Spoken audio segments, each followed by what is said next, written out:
Yvonne, please. Let my son into the emergency room. He's going to die. I begged. Yvonne's expression was cold, and her eyes were full of malice. That's the thing. I want him to die. That's the only way to keep him from standing between me and Benedict after we get married. I don't want this bastard coming between us. I don't want to be a stepmother. My son is not Benedict's illegitimate son, I explained quickly. He's his brother. Yvonne kicked me in the chest. How can you say that this bastard is my boyfriend's brother when you keep calling him your son? That's ridiculous. Are you going to tell me next that you're Benedict's mother? I nodded at once. Yes, I am Benedict's mother. His real mother. Confusion flickered on Yvonne's face for a moment. She stared at me hard. Just then, the doors of the hospital burst open. A group of people rushed in wielding sticks. The man at the lead, whose hair was dyed blonde, yelled, "Who's the bitch trying to steal my sister's boyfriend?" I was kneeling on the ground, my cheeks swollen, and my clothes disheveled. Yvonne stood before me with an ugly expression on her face. "It's her, Francis," she said. "She's telling me now that she's Benedict's mother." Francis Sinclair scoffed. He gave me a once-over and said disdainfully, "If she's the CEO's wife, then I am the CEO.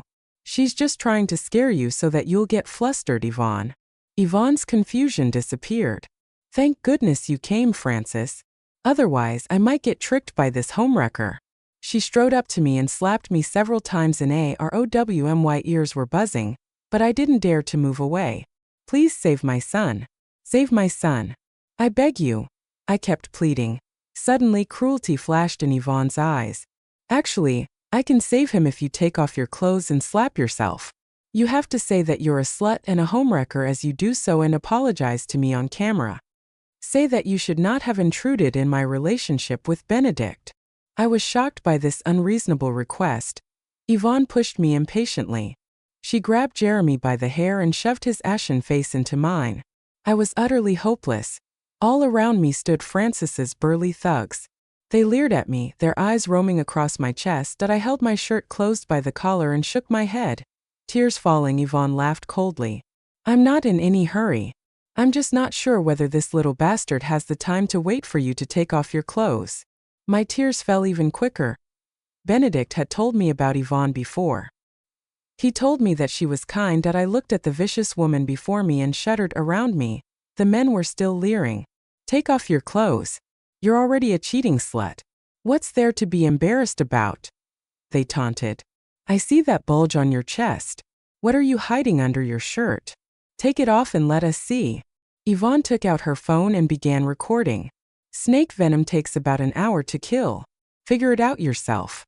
How much time do you have left?" I had no choice. I had to do this for Jeremy. Closing my eyes tight, I quickly took off my blouse. Francis whistled.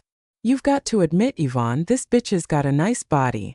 I grew up in a strict family and later got married and had children according to the norms, so I'd never been so humiliated in my life." I bit my lower lip until it bled. "Will you save my son now?" Yvonne still wasn't satisfied. She moved the camera, filming me from head to toe. I turned my head away, but she grabbed me by the chin and forced me to look into the camera. "What's your hurry? That was just your blouse. Take off your bra too. Also, did you not hear me? I said, take off your clothes and tell the camera that you are a bitch and a homewrecker." Francis leered at me. "Yeah, take off your bra. Hurry up." Yvonne scoffed. "You don't want to do it? Then we'll just let this bastard." Afraid that she would do as she threatened, I interrupted quickly. "I'll do it." Trembling, I reached back and undid the clasp on my bra.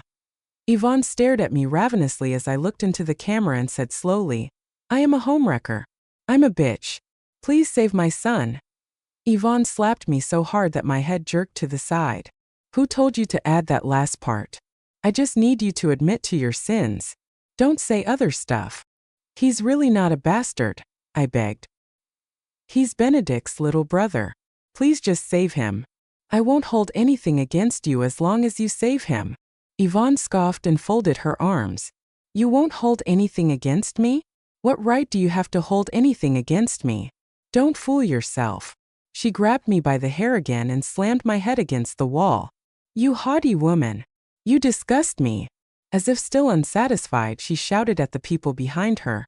"What are you waiting for? Take out your phones and film this."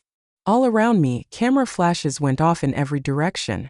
There was no way for me to hide from them. As I tried to run away in a panic, I bumped into Jeremy's bed.